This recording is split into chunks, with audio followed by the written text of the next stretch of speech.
இந்த வீடியோ இந்த வீடியோவில் நம்ம என்ன பார்க்க போகிறோன்னா யூபிஎஸ்சி 2020ஓட ப்ரிலிம்ஸ் எக்ஸாமோட பேப்பர் 1ஓட பாலிட்டி போர்ஷன்ஸ் வந்து பார்க்க போகிறோம். இந்த வீடியோ பிடிச்சிருந்துச்சுன்னா என்னோடய சேனலை சப்ஸ்கிரைப் பண்ணுங்கள். இப்போ ஃபஸ்ட் கொஸ்டின் பார்ப்போம். Parliamentary system of government. So government அப்படின்னாலே council of ministers. Council of ministers வந்து எதுக்கு ரெஸ்பான்சிபிளாக இருப்பாங்க அப்படின்னா லோக்சபா. ஸோ லோக்சபா நினச்சது அப்படின்னா கவுன்சில் ஆஃப் மினிஸ்டர்ஸ் வந்து என்ன பண்ணணும், அந்த கவர்மெண்ட்டை வந்து என்னென்னா கலைக்க முடியும். ஸோ அதுக்கு எப்படி இருக்குன்னா அந்த ப்ரொசீஜர் வந்து நோ கான்ஃபிடன்ஸ் மோஷன் மூலமாக அவங்களால வந்து அந்த வேலையை வந்து நோ கான்ஃபிடன்ஸ் மோஷன் மூலமாக அவங்களால அந்த வேலையை வந்து பண்ண முடியும். ஸோ அதை தான் ஆப்ஷன் பி வந்து ஆன்சர்.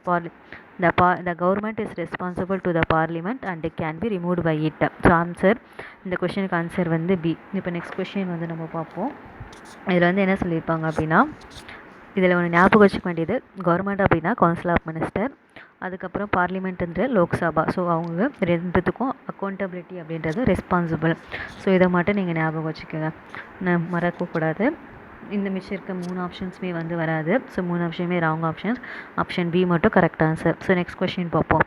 நெக்ஸ்ட் கொஸ்டினில் வந்து என்ன சொல்லியிருக்காங்க அப்படின்னா, which part of the constitution of India declares the ideal of the welfare state. Ideal of welfare state அப்படின்றது பார்ட் 4ல் டிபிஎஸ்பியில் சொல்லியிருக்காங்க. ஸோ இது ஆன்சர் வந்து option A, directive principle of the state policy. So ஒரு ஸ்டேட் வந்து இப்போ ஒரு கவர்மெண்ட் வந்து ஒரு பாலிசிஸ் கொண்டு வராங்க அப்படின்னா இந்த ஸ்டேட் வந்து வெல்ஃபேராக இருக்குமா அப்படின்றத நம்ம பார்க்கணும். ஸோ அது எங்கே போய் பார்க்கணும்னா டிபிஎஸ்பியில் போய் அவங்க செக் பண்ணணும். இந்த டிபிஎஸ்பியில் போய் செக் பண்ணால் மட்டும்தான் அவங்களால வந்து இது பண்ண முடியும். ஸோ அதுக்கு தான் வந்து அதை சொல்கிறாங்க. இப்போ இதுக்கு ஆன்சர் வந்து பார்த்திங்க அப்படின்னா option A, DPSP, directive principle of the state policy. இந்த கொஷனுக்கு இதுதான் ஆன்சர். ஃபண்டமெண்டல் ரைட்ஸ் வராது, ப்ரீஹாம்பிள் வராது, 7th ஷெட்யூல் வராது. ஸோ நெக்ஸ்ட் கொஷின் நம்ம பார்ப்போம். The Constitution of India defines the basic structure in terms of federalism, secularism, fundamental rights, democracy. So இது வந்து பேசிக் ஸ்ட்ரக்சர் அப்படின்றது கான்ஸ்டியூஷனில் இருக்குது. ஆனால் வந்து டெஃபினேஷன் இருக்குது அப்படின்னா டெஃபினேஷன் வந்து சொல்லலை. கான்ஸ்டியூஷனில் வந்து என்ன சொல்லியிருக்காங்கன்னா, பாரவதி கேஸில் வந்து சொல்லியிருக்காங்க. ஸோ இது சுப்ரீம் கோர்ட் வந்து என்ன பண்ணியிருக்கு அப்படின்னா, இது வந்து ஒரு ஜுடிஷியல் அதாவது ஒரு ஜுடிஷியல் பர்பஸ்க்காக சொல்லியிருக்காங்களே தவிர்த்து வேறு எதுக்காக வந்து சொல்லலை. ஸோ கேசவந்திரி பாரதி கேஸில் வந்து 1973 ஏப்ரல் 24 வந்து இது வந்து சொல்லியிருப்பாங்க. ஆர்டிகல் 13 and 32 வந்து சொல்லியிருப்பாங்க. ஜுடிஷியல் ரிவ்யூமே கான்ஸ்டியூஷனில் வந்து மென்ஷன் பண்ணல, இன்டெரக்டாக தான் ஆர்டிகல் 13 and 32 மென்ஷன் பண்ணியிருக்காங்க. ஸோ 2 ஸ்டேட்மெண்ட்டுமே ராங். அதனால் ஆன்சர் வந்து option D, neither 1 or 2.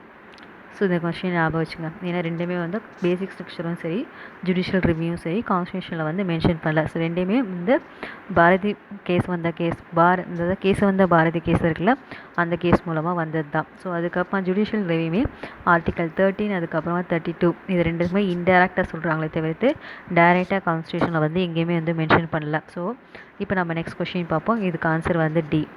Next question வந்து, in the context of India, which one of the following is the characteristics appropriate for bureaucracy? இது வந்து appropriate for bureaucracy அப்படின்றது permanent executive வந்து என்ன பண்ணணும், an agency for implementation of the public policy. an agency-யா அது என்ன public policy வந்து implementation வந்து பண்ணணும். ஸோ ஆன்சர் வந்து ஆப்ஷன் டி அதான் ஆன்சர். மிச்சம் இருக்க 3மே வந்து ராங் ஆன்சர். ஸோ நீங்கள் வந்து டைரெக்டாக ஆப்ஷன் டிக்கு வந்து போயிடுங்க. ஸோ அதுதான் வந்து ரைட் ஆன்சர். பியூரோக்ரஸி அப்படின்றது வந்து ஒரு permanent person. So permanent executive அவங்க வந்து கவர்மெண்ட் என்னென்ன பாலிசிலாம் கொண்டு வராங்களோ அதை பீப்புள் கிட்டே கொண்டு போயிட்டு அதை இம்ப்ளிமெண்ட் பண்ணுறது அவங்களோட வேலை. அதுதான் சொன்னேன், and agency for the implementation of the public policy. இப்போ நம்ம நெக்ஸ்ட் கொஸ்டின் பார்ப்போம்.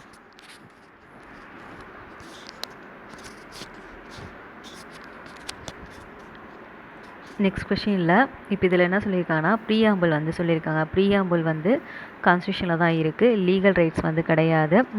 இது கூட மற்ற பார்ட்ஸ் கூட கம்பேர் பண்ணுறப்போ இதுக்கு லீகல் ரைட்ஸ் கிடையாது. ஸோ இதுக்கு ஆன்சர் வந்து option D, a part of the constitution but has no legal effect independently of the other parts.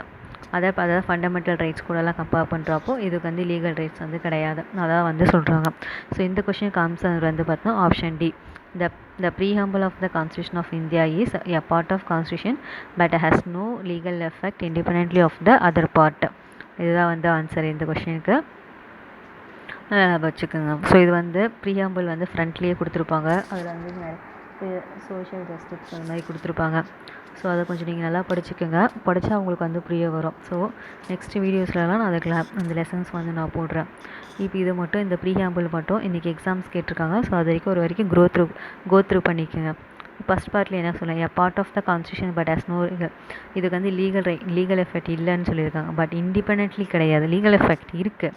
But இண்டிபெண்ட்டாக மற்ற பார்ட்ஸ் கூட கம்பேர் பண்ணுறப்போ இதுக்கு இல்லை. அதை தான் வந்து ஃபஸ்ட்டு ஸ்டேட்மெண்ட்டுக்கும் ஆப்ஷன் டிக்கும் இருக்கிற, ஆப்ஷன் ஏக்கும் ஆப்ஷன் டிக்கும் இருக்கிற ஒரு டிஃப்ரென்ஸ். அதை நீங்கள் நல்லா வந்து நோட் பண்ணிக்கணும். ஸோ அதனால் இதுக்கு ஆன்சர் வந்து பார்ட் டி தான், அதாவது option D, a part of the constitution but has no legal effect independently other parts.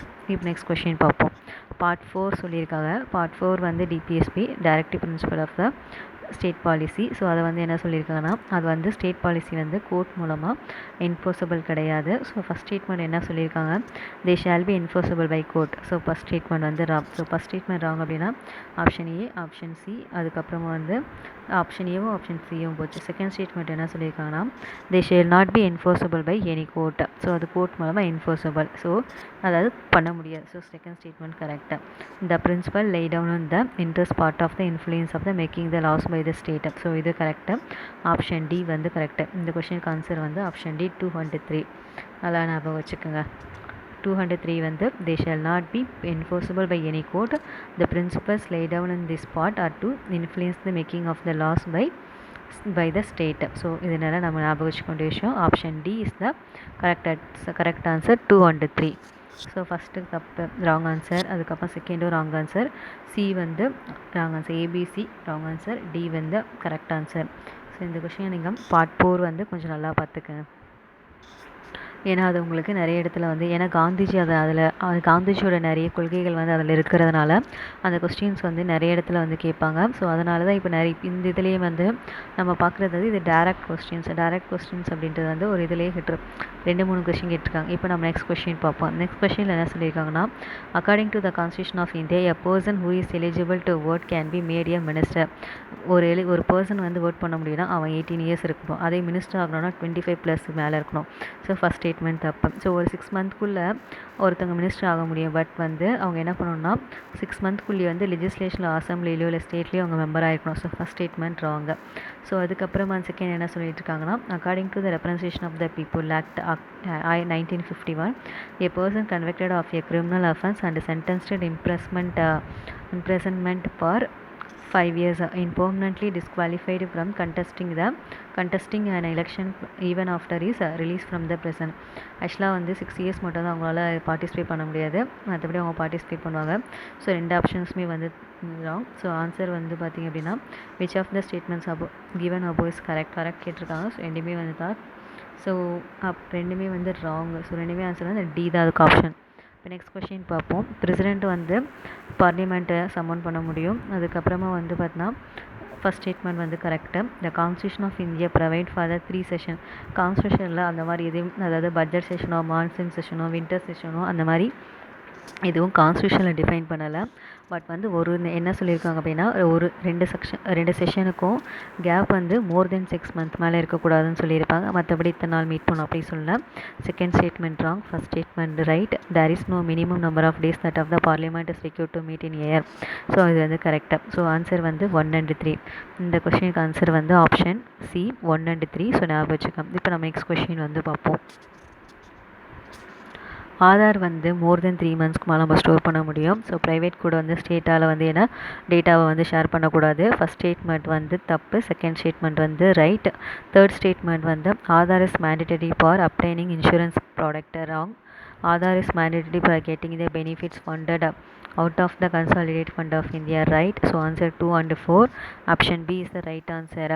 So ஒரு ஆதார் டேட்டாவை மோர் தென் 3 மந்த்ஸ்க்கு மேலே வந்து அதாவது நம்ம ஸ்டோர் பண்ணி வச்சுக்க முடியும். அதே மாதிரி வந்து ஸ்டேட்டால் வந்து ஆதார் கார்டு விஷயத்தில் வந்து தலையிட முடியாது. ஸோ அதுதான் அவங்க சொல்லியிருக்காங்க. அதே மாதிரி வந்து இன்சூரன்ஸ்க்குலாம் அது வந்து அப்படி மேண்டேட்டரி சொல்கிறாங்க, கிடையாது. ஸோ ஆதார் வந்து பார்த்தீங்கன்னா கன்சாலிடேட்டட் ஃபண்ட் ஆஃப் இந்தியாவுக்கு யூஸ் பண்ணலாம் சொல்லுவாங்க. ஆப்ஷன் வந்து பி 2 and 4 இஸ் வந்து கரெக்ட் ஆன்சர். ஸோ ஆதார் டேட்டாவும் கேட்டிருக்காங்க. இது ஆதார் வந்து மணி பில் தானே. ஸோ 110 வந்துச்சு, 110 மணி பில் ஞாபகம் இருக்கா? ஸோ அதை பேஸ் பண்ணி இப்போ கேட்டிருக்காங்க. ஸோ அதனால் நீங்கள் வந்து ஆதார் பில்லை கொஞ்சம் நல்லா படிச்சுக்கோங்க. அதுக்கப்புறமா நம்ம நெக்ஸ்ட் கொஷின் பார்ப்போம். நெக்ஸ்ட் கொஷின் வந்து ராஜ்யசபாவுக்கு வந்து Rajya Sabha has equal power with Lok Sabha. எப்போ வந்து ராஜ்யசபாவுக்கு வந்து லோக்சபா போல் பவர் கிடைக்கும் ஈக்குவல் அப்படின்னா, ஆப்ஷன் ஏல வந்து என்ன கொடுத்துருக்காங்கன்னா, ஆல் இந்தியா சர்வீஸை க்ரியேட் பண்ணுறப்போ wrong, amending the constitution right, removal of the government wrong, making the cut மோஷனா. ஸோ அமெண்டிங் த கான்ஸ்டியூஷனில் மட்டும்தான் ராஜ்யசபா லோக்சபாவும் இருக்கும். மற்ற மூணுத்துலேயும் ராஜ்யசபா வரவே வராது. மிச்ச மூணுமே வந்து லோக்சபாக்கான ஒரு எக்ஸ்க்ளூசிவான ஒரு இது எப்படி சொல்கிறது, அது வந்து ஒரு பவர். லோக்சபா மட்டும்தான் அதில் பார்ட்டிசிபேட் வந்து பண்ண முடியும்.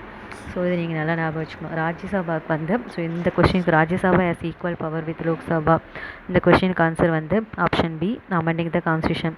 இந்த வீடியோ உங்களுக்கு பிடிச்சிருந்துச்சுன்னா என்னோடய சேனலை சப்ஸ்கிரைப் பண்ணுங்கள். இது ஏதாவது டவுட் இருந்துச்சுன்னா கமெண்ட் செக்ஷன் இன்ஃபார்ம் பண்ணுங்கள். நான் ஏதாவது இம்ப்ரூவ் பண்ணோன்னா கமெண்ட் செக்ஷன் இன்ஃபார்ம் பண்ணுங்கள். என்னோடய சேனலை மறக்காமல் சப்ஸ்கிரைப் பண்ணுங்கள்.